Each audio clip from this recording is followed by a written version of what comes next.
பிரியமானவர்களே, எப்படி இருக்கீங்க?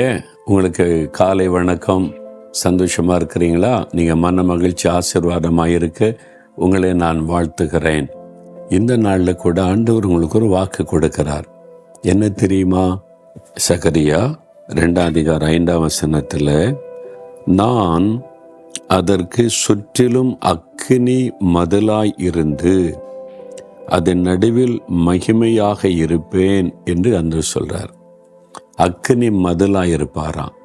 இது பாதுகாப்பை குறிக்கிற ஒரு காரியம். நம்ம பொல்லாங்க நிறைந்த உலகம், தீமை நிறைந்த உலகத்தில் வாழுகிறோம். அந்த தினமும் நமக்கு எத்தனையோ கண்ணுக்கு தெரியாத ஆபத்துகள் கூட நம்மை நெருங்கி வருகிறது. அதுக்கெல்லாம் தப்பி நம்ம பாதுகாப்பாக இருக்கிறோன்னு என்ன அர்த்தம் தெரியுமா?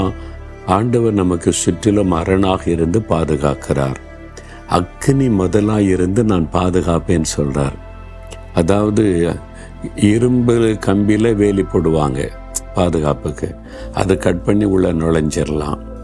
சிலர் அதில் எலக்ட்ரிஃபை பண்ணி கரண்ட் வச்சுருவாங்க. அது தாக்கம் வர முடியாது. கரண்ட் கட் பண்ணிட்டா வந்துடலாம். உயரமான மதில் சுவரை கூட தாண்டிடலாம்.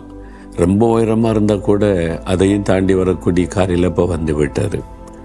நெருப்புனால் ஒரு மதில் இருந்தால் எப்படி இருக்கும்? நெருப்பு அப்படியே அக்கினி. யார் ஈஸியாக உள்ள நுழைய முடியாது.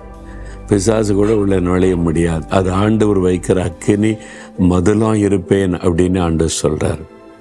என் ஊழியத்தின் ஆரம்ப நாட்களில் உண்மையாக நடந்த ஒரு சம்பவத்தை நான் நேரடியாக கேட்டேன்.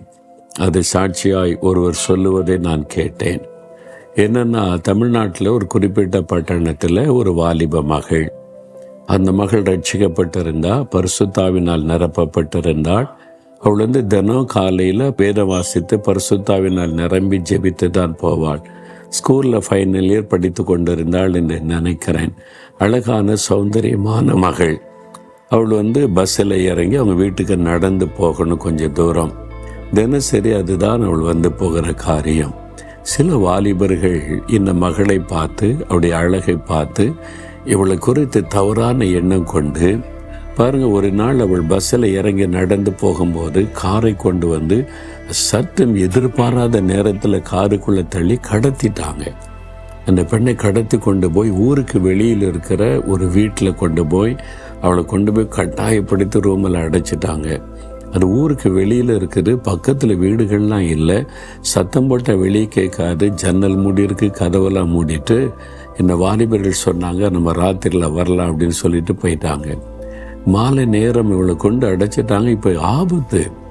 யாரையும் கூப்பிட முடியாது, சத்தமிட முடியாது, யாருக்கும் கேட்காது. அந்த மாதிரி ஒரு இக்கட்டான ஆபத்தில் அகப்பட்டு கொண்ட மகள். இப்போ இவளுக்கு அப்படியே கலங்கி கொண்டு இருந்த போது உள்ளத்தில் ஒரு சத்தம் தோணித்தது. மகளே என்று கூப்பிடுகிற சத்தம். அவள் அதை கவனிக்க ஆரம்பித்தாள். பயந்து அழுது கொண்டிருந்த அவள் இப்போ அமைதியாக கவனிக்க ஆரம்பித்தாள். உள்ளுக்குள்ளே இருந்து யார் பேசுவது? ஆண்டவர் பேசுகிறார். மகளே, பயப்படாத, நீ தனிமையாக இல்லை, நான் கூட இருக்கிறேன். ஒருத்தர் உன்னை தொட முடியாது, நான் பாதுகாப்பேன்னு சொல்லி உடனே ஒரு தைரியம் வந்தது. அந்த ரூமுகளை முழங்கால் படியிட்டு இயேசுவை துதித்து ஜெபிக்க ஆரம்பித்தாள். ஜெபிக்க பரிசுத்தாவியானவர் நிரப்பினார். அந்நிய பாஷையில் அப்படியே ஜெபம் பண்ணி கொண்டே இருந்தாள். எவ்வளோ நேரம் ஜெபித்தானே தெரியும். அந்நிய பாஷையில் ஜெபித்து கொண்டே இருக்கிறாள். ஆவியானவர் பலப்படுத்தினார். இரவு நேரம் வந்தது. இந்த வாலிபர்கள் நல்லா குடிச்சிட்டு போதையில் கதவை திறந்தார்கள். திறந்து பார்த்தா ஒரு அக்கினி அப்படியே சுத்திலும் எரிகிறது. அந்த மகள் மத்தியில் முழங்கால் படிட்டு ஜெபிக்கிறாள். நெருப்பு பற்றி சுத்திலும் எரிந்து பாதுகாப்பின் வேலியாய் நிற்கிறதை பார்த்தாங்க. நடுங்கிட்டாங்க. இது என்னது? ரூமுக்குள்ளே அவளை சுத்திலும் நெருப்பு எரிகிறது, அதை தொட முடியுமா? பயந்து நடுங்கி, இவள் விசேஷமானவள், இவளை பாதுகாக்கிறதுக்கு அவளுடைய ஆண்டவரை இறங்கி இருக்கிறான்னு நடுங்கி காலில் விழுந்து மன்னிப்பு கேட்டாங்க. இல்லை மன்னிச்சிரு, நான் ஒன்று கொண்டு போய் பத்திரமா விட்டுறோன்னு சொல்லி கொண்டு வீட்டு பக்கத்தில் இறக்கி விட்டுட்டு ஓடியே போயிட்டாங்க. ஆண்டவர் அக்கினி முதலாக இருந்து பாதுகாக்கிறவர். நீங்கள் விசுவாசித்து அவரை சார்ந்து கொண்டீங்கன்னா இதே மாதிரி பாதுகாப்புகளை கர்த்தர் ஒவ்வொருவருக்கும் கொடுக்க அவர் உண்மையுள்ள தேவனாக இருக்கிறார்.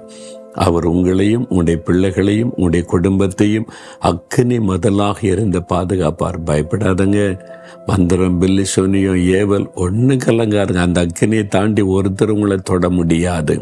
அதனால் தைரியமாக சொல்லுங்கள், ஆண்டவரே, இந்த வாக்கு தத்தத்தை நான் விசுவாசிக்கிறேன். என்னை, எங்களை, எங்கள் குடும்பத்தை, எங்களுடைய தொழிலை, எங்களுடைய ஃபேக்ட்ரி, பிஸ்னஸ், எங்களுக்கு உண்டான எல்லாவற்றையும் நீர் வேலி அடைத்த அக்கினி மதிலாயிருந்து பாதுகாக்கிறீர். நான் விசுவாசிக்கிறேன்னு சொல்லுங்க. அற்புதத்தை காண்பீங்க. சொல்றீங்களா, ஆண்டவரே, நீர் எவ்வளவு அற்புதமான தேவன், அக்கினி மதிலாயிருந்து என்னையும் எங்களையும் பாதுகாக்கிற தேவனாய் இருக்கிறதற்காய் ஸ்தோத்திரம். ஒன்றும் எங்களை அணுக முடியாது, ஒரு தீங்கு சேதப்படுத்த முடியாது, ஒரு பிசாசின் வல்லமை எங்களை தொட முடியாது, எந்த பொல்லாத மனிதர்கள் எங்களுக்கு தீங்கு செய்ய முடியாது. நீங்க அக்கினி மதிலா இருக்கிறீங்க. ஸ்தோத்திரம், ஸ்தோத்திரம். இயேசுவின் நாமத்தில் ஆமேன், ஆமேன்.